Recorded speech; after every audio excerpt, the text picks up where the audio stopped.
أعوذ بالله من الشيطان الرجيم. بسم الله الرحمن الرحيم. الحمد لله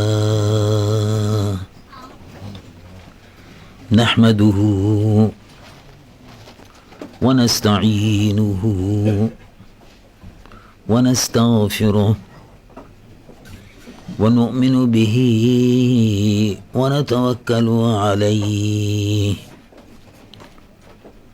ونعوذ بالله من شرور أنفسنا ومن سيئات أعمالنا. من يهده الله فلا مضل له ومن يضلله فلا هادي له. ونشهد أن لا إله إلا الله وحده لا شريك له. ونشهد أن سيدنا ونبينا وحبيبنا ومولانا محمدا عبده ورسوله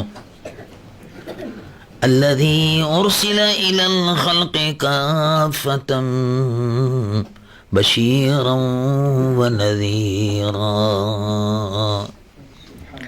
وداعيا إلى الله بإذنه وسراجا منيرا. وبشر المؤمنين بأن لهم من الله فضلا كبيرا. فهو الحبيب الذي ترجى شفاعته لكل هول من الأهوال مقتحم. جاءت لدعوته الأشجار ساجدة تمشي إليه على ساق بلا قدم. ومن تكن برسول الله نصرته إن تلقه الأسد في آجامها تجيمي. يا رب صل وسلم دائما أبدا على حبيبك خير الخلق كلهم. اللهم صل على حبيبك سيدنا مولانا محمد صاحب الوجه الأنور والجبين الأزهر صلاة وسلاما عليك يا سيدي يا رسول الله. قال الله عز وجل في شان حبيبه مخبرا وآمرا إن الله وملائكته يصلون على النبي يا أيها الذين آمنوا صلوا عليه وسلموا تسليما. اللهم صل على سيدنا وحبيبنا ومولانا محمد وعلى آله وصحبه وسلم صلاة وسلاما عليك يا سيدي يا رسول الله. الحمدللہ آج فیض الاسلام کے ہال میں ہم اور آپ مسجد المدینہ کے زیر سایہ سیدنا ابو بکر صدیق رضی اللہ عنہ وارضاہ کی حیات مبارکہ، اس کی یاد میں، اس حیات مبارکہ کی یاد میں ہم اور آپ سب یہاں حاضر ہیں۔ اللہ تبارک و تعالیٰ مجھ گناہ گار و سیاہ کار کی اور آپ کی، ہماری سب کی حاضری کو قبول فرمائے۔ مقتدر علماء کرام یہاں تشریف فرما ہے، الحمدللہ بڑی بابرکت محفل ہے. مقتدر علماء کرام تشریف فرما ہے.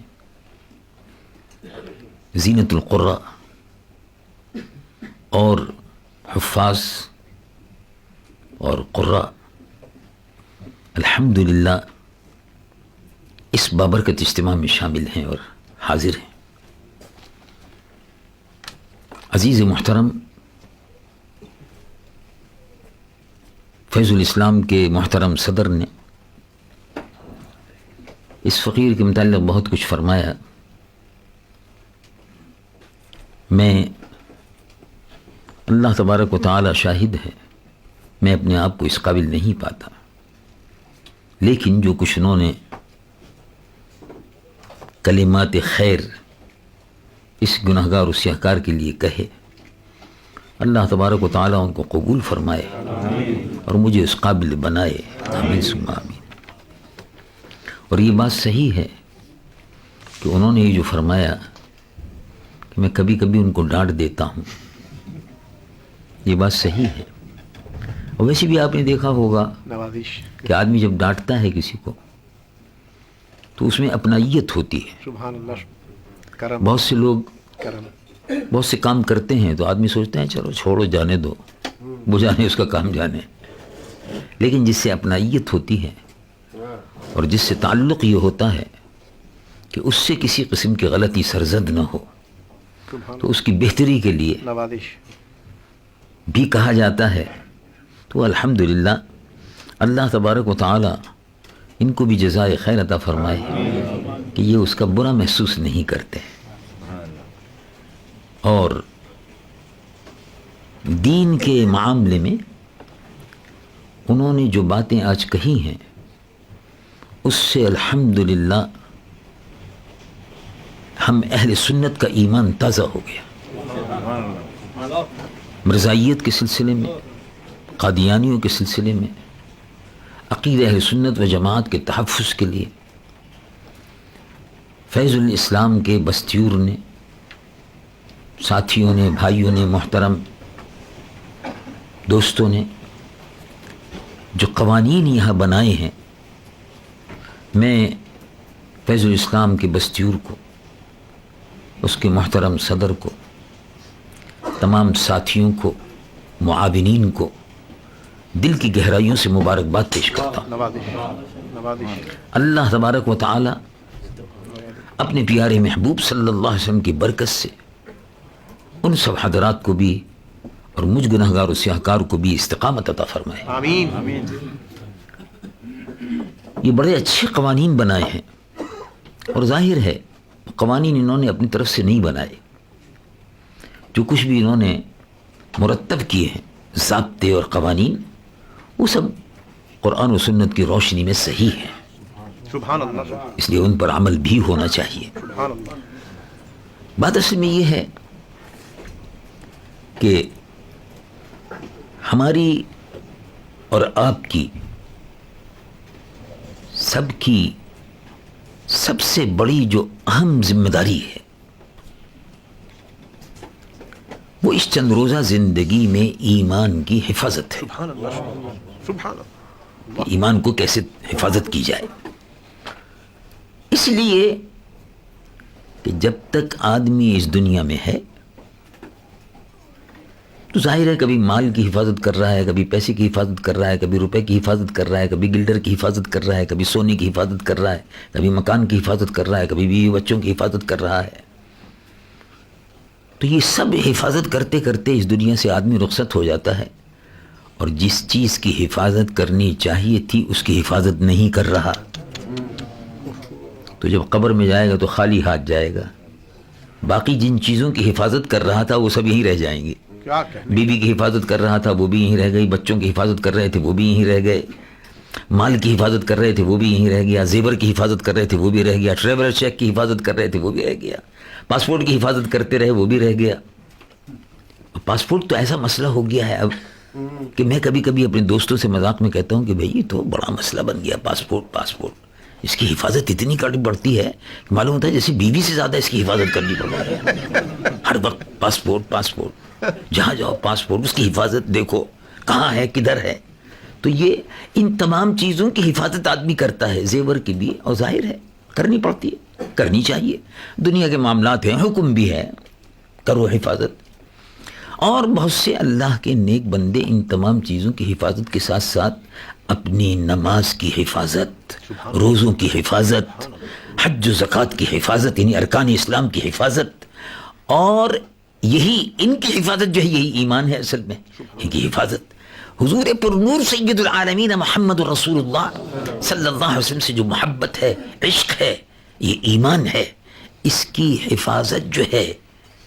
اب اگر اس کی حفاظت آدمی کرتا رہا تو جب اس دنیا سے گیا تو یہ ساری چیزیں باقی جتنی بھی تھیں وہ تو سب یہیں رہ گئیں. ایمان ساتھ جاتا ہے، سبحان اللہ سبحان اللہ. ایمان ساتھ جاتا ہے. اور ایمان، سبحان اللہ، ایمان ساتھ رہتا ہے. واہ واہ. ایمان نور ہے، یہ روشنی ہے، ساری روشنیاں ختم ہو جاتی ہیں. ایمان یہ ایک روشنی ہے. اب آپ نے اپنے گھر میں بجلی لگانی ہے، بتی، تو بجلی لگانے کے لیے ظاہر ہے پیسہ دے دیا، بجلی کا آدمی آ گیا، اسے بجلی لگا دی، کنیکشن جوڑ دیا. لیکن جب اس دنیا سے ایک آدمی رخصت ہوا تو وہ بجلی اس کے لیے بیکار ہے. وہ جلتی ہے کہ نہیں جلتی چھوڑو، بیکار ہے. تو روشنی، نور، بجلی روشنی ہے. یہ روشنی روشن کرتی ہے مکان کو، لیکن عارضی ہے. عارضی ہے مطلب یہ ہے کہ رہی اور نہیں رہی. جب آپ نے مکان چھوڑ دیا بجلی ختم ہو گئی.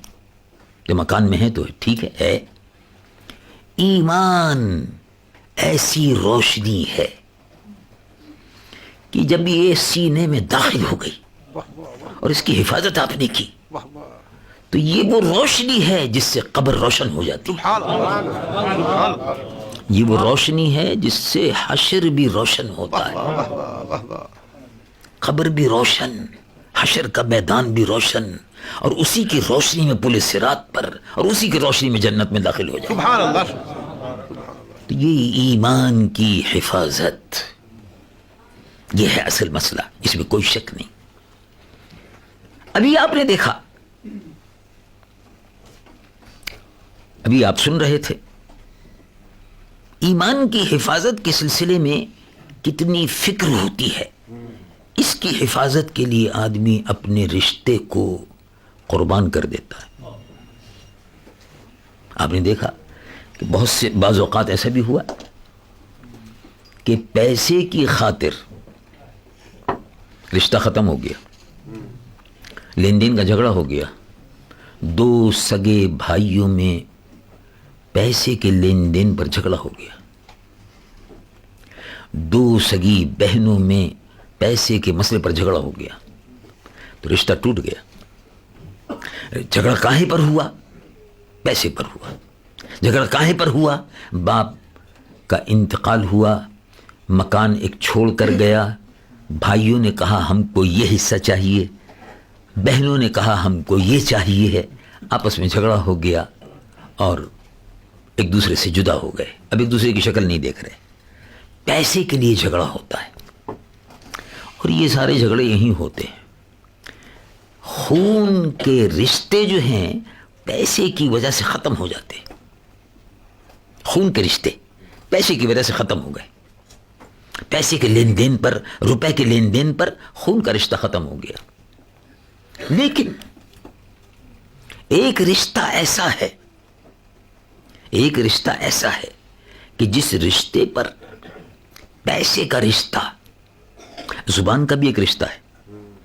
جب بھی آپ کسی کو دیکھیں گے کہ وہ باتیں کر رہا ہے، یا اردو زبان بول رہا ہے، یا پوربی زبان بول رہا ہے، بھوجپوری بول رہا ہے، کیا بول رہے ہیں، کیا بتائے رہے، تو جیسے ہی اس نے بولنا شروع کیا فوراً آپ کا دل چاہے گا اس سے ذرا بات کریں. یہ کون آدمی ہے؟ بڑی اچھی زبان کی بات ہے. ایسے ہی ایک آدمی نے کہا میں ہندوستان کا رہنے والا ہوں، تو آپ کو دل چاہے گا چلو بھائی اس سے بات کر لیں. ہندوستان کا ہے، پاکستان کا ہے، یا مسلم ملک کا ہے، مسلمان ملک کا ہے، یا کسی ملک کا ہے عرب، بات کر لیں. دل چاہتا ہے بات کرنے کو. اس سے گفتگو کرنے کو، اس سے گھل ملنے کو. زبان کا بھی ایک رشتہ ہوتا ہے، وطن کا بھی ایک رشتہ ہوتا ہے. ایک آدمی آیا، اس نے کہا میں تو نیکیری کا رہنے والا ہوں. تو ظاہر ہے جو لوگ نیکیری کے رہنے والے ہیں وہ اس سے ذرا جلدی سے جا کے بات کریں گے. اچھی جگہ رہتے تھے، کون سے محلے میں رہتے تھے، کہاں رہتے تھے.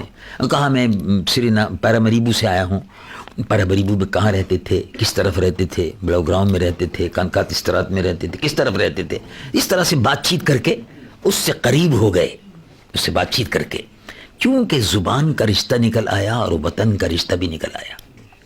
لیکن یہ سارے رشتے سب ختم ہو جاتے ہیں، ہائے ہائے، سب ختم ہو جاتے واہ ہیں، واہ واہ، سب ختم ہو جاتے ہیں. دیکھیے، کیا آپ نے کبھی سوچا کہ ابو جہل حضور پر نور صلی اللہ علیہ وسلم سے اس کا رشتہ کیا تھا؟ دیکھو، زبان کا بھی رشتہ تھا. ابو جہل کی زبان عربی. اور کیا رشتہ تھا؟ ابو جہل سے نسب کے اعتبار سے ایک رشتے میں وہ چچا بھی ہوتا تھا. اور رشتہ کیا تھا؟ مکہ شریف کا وہ بھی پیدائشی تھا اور مکہ شریف ہی کا رہنے والا تھا. اور حضور پر نور صلی اللہ علیہ وسلم بھی مکہ شریف کی پیدائش. تو حضور کی زبان عربی، حضور کی پیدائش مکہ شریف، حضور کی رہائش مکہ شریف، زبان بھی عربی، رہائش بھی مکی، مکہ معظمہ مکی، رہائش کے اعتبار سے مکی. ابو جہل سے رشتہ بھی خون کا رشتہ ادھر سے ادھر سے مل جاتا ہے، وہ بھی رشتہ. لیکن کیا بات تھی، کیا بات تھی کہ ایک آدمی، اچھا، اور ابو جہل کا رنگ بھی بڑا خوبصورت تھا. یعنی کوئی ایسا کالا کلوٹا آدمی نہیں تھا، اچھا رنگ تھا. اور ابو لہب تو اور زیادہ لہب، جیسے آگ کا شعلہ سرخ چمکتا ہے نا، اسی لیے ابو لہب کہتے تھے اس کو. اس لیے کہ اس کا چہرہ جو تھا ابو لہب کا بالکل جیسے آگ کا کوئلہ جب جلاتے ہیں تو سرخ ہو جاتا ہے، ایسے ہی ابو لہب کا رنگ چہرے کا سرخ تھا. تو ابو جہل کی زبان بھی عربی، چہرہ بھی بہت گورا چٹا، اور زبان بھی عربی بولتا تھا، رشتہ داری بھی تھی، جی سبھی کچھ تھا. کیا بات تھی کہ بلال حبشی کو گلے سے لگا لیا. واہ واہ، سبحان اللہ سبحان. کبھی سوچا آپ نے؟ ابھی مولانا فرما رہے تھے، جناب مولانا حضرت مولانا محمد فارس صاحب تقریر فرما رہے تھے اور انہوں نے ذکر کیا تھا بلال حبشی رضی اللہ عنہ کا. تو بلال حبشی کی زبان مادری عربی نہیں تھی، مادری زبان عربی نہیں تھی. جیسے یہاں جو بچہ پیدا ہوا اس کی مادری زبان ڈچ ہے، یعنی جس کو اپنے اماں ابا سے ڈچ میں بات کرتا ہے، تو مادری زبان یہی ہو گئی. جو پاکستان میں جو لڑکا بچہ پیدا ہوتا ہے کراچی میں، لاہور میں، اس کی مادری زبان جو ہے وہ اردو ہے. مادری زبان یعنی گھر میں بولنے والی ہے، جو گھر میں صبح سے شام تک جس کو بات چیت کرتے ہیں. جو بچہ لندن میں پیدا ہوتا ہے اس کی مادری زبان انگریزی ہوتی ہے. اسی طرح سے جو بچہ سری نام میں پیدا ہوتا ہے اس کی مادری زبان تاکی تاکی ہوتی ہے. اب یہ الگ بات ہے، جب بڑا ہوتا ہے تو پھر ڈچ زبان پڑھتا ہے تو پھر ڈچ آتی ہے تو پھر اور ویسے اگر دیکھا جائے تو تاکی تاکی ہوتی ہے. اما ابا گھر میں سب وہی بات کرتے ہیں. تو مادری زبان حضرت بلال حبشی کی مادری زبان عربی نہیں تھی. حضرت بلال حبشی رضی اللہ عنہ وارضہ کی مکہ معظمہ کے رہنے والے بھی نہیں تھے، وہ تو حبشی تھے. حضرت بلال حبشی رضی اللہ عنہ سے رسول اللہ کی رشتہ داری بھی نہیں تھی. لیکن سبحان اللہ، سبحان اللہ، حضرت بلال حبشی رضی اللہ عنہ وارضہ کو رسول اللہ سینے سے لگاتے تھے. کیا کیا، واہ واہ واہ. ابو جہل عربی بولتا ہے، مکے کا رہنے والا ہے، رشتہ داری بھی ہے. اس کے لیے رسول اللہ کے صحابہ تلاش کرتے تھے کہیں ابو جہل مل جائے تو اس کو قتل کر دیں گے. اور آخر میں قتل کر دیا،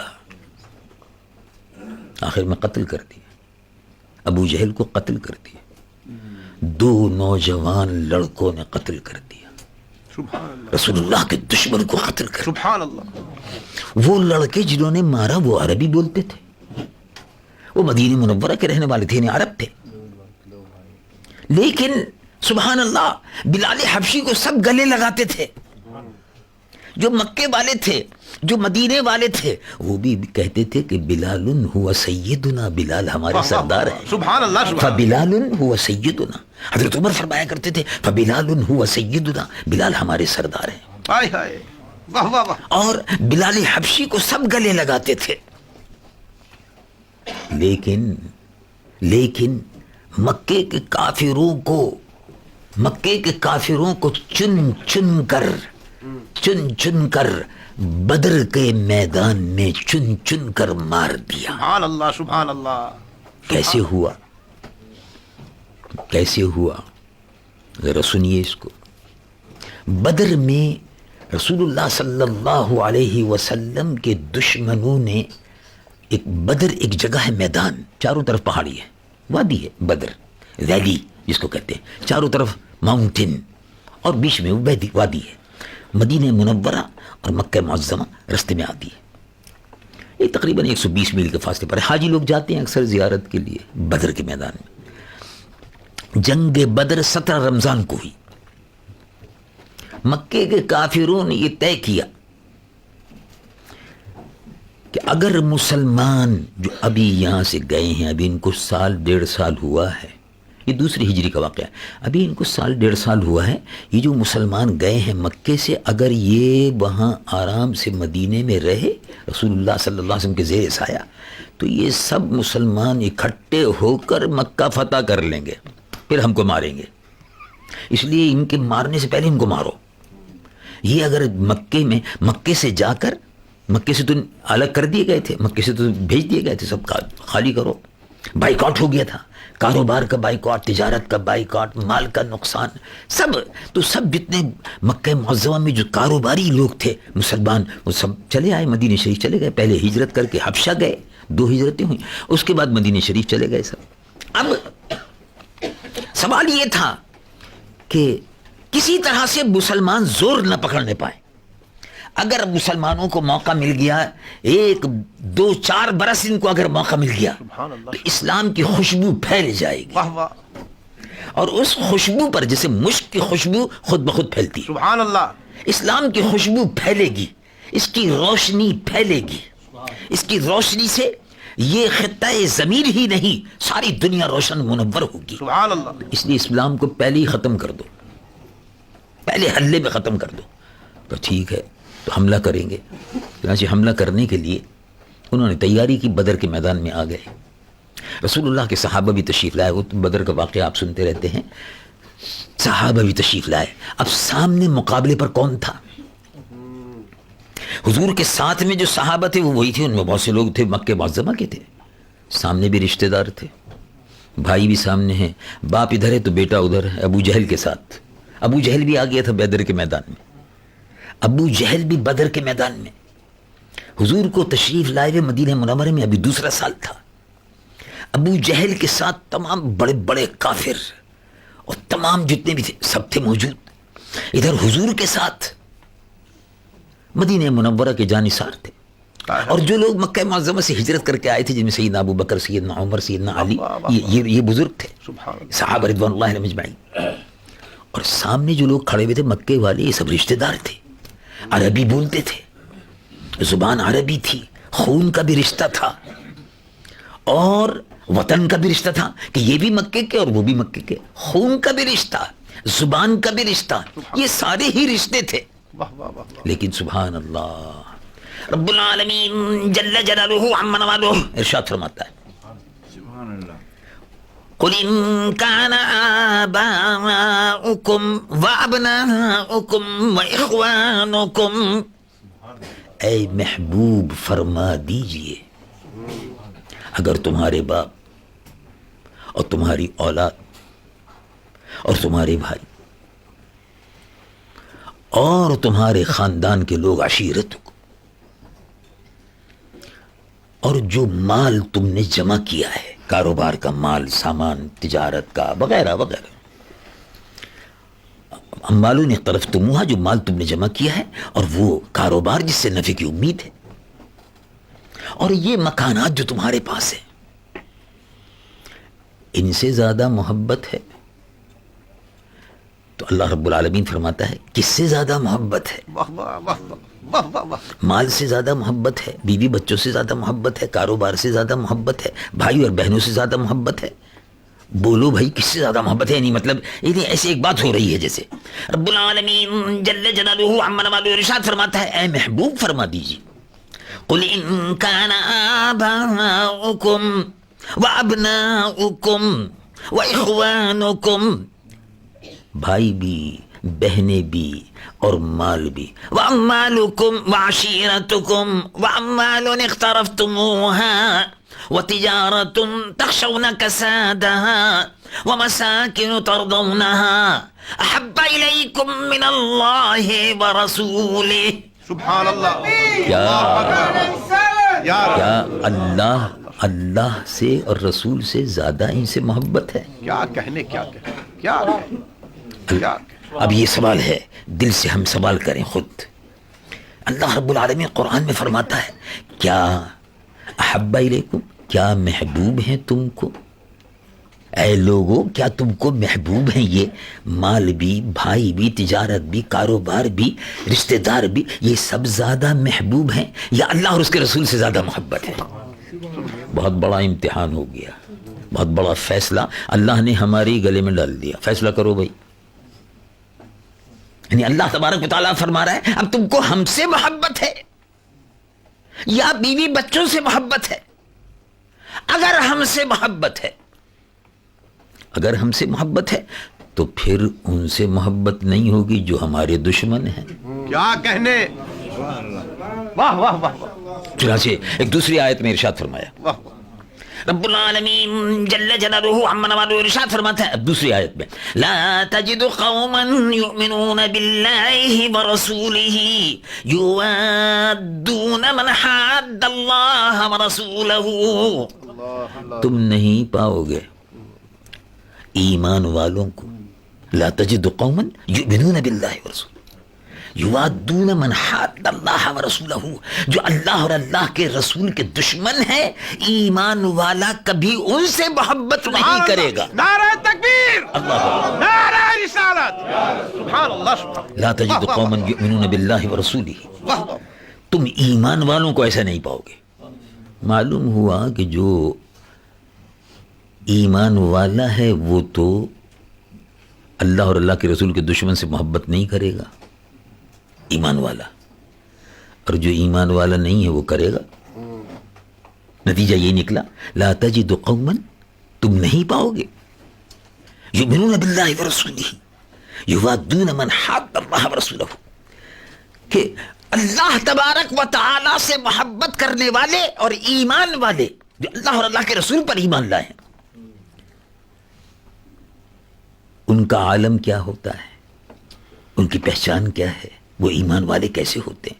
رب العالمین جل جلالہ عما نوالہ ارشاد فرماتا ہے لا تجد قوما یؤمنون باللہ والیوم الآخر یوادون من حاد اللہ ورسولہ ولو کانوا آباءہم. اگر باپ بھی ہو، اگر باپ بھی ہو، ابناہم بیٹا بھی ہو، یہ سارے کے سارے رشتے ختم ہو جاتے ہیں. اصل رشتہ کیا ہے؟ اصل رشتہ ہے ایمان کا، اور ایمان ملتا ہے غلامی محمد رسول اللہ صلی اللہ علیہ وسلم. اللہ اکبر.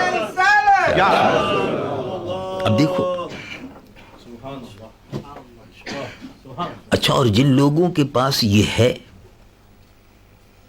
یعنی جو اس بنیاد پر کہ اللہ اور اس کے رسول پر ایمان رکھتے ہیں، یؤمنون باللہ والیوم الآخر یوادون من حاد اللہ، ایسے لوگوں کا عالم کیا ہوگا، ان کا مقام کیا ہوگا.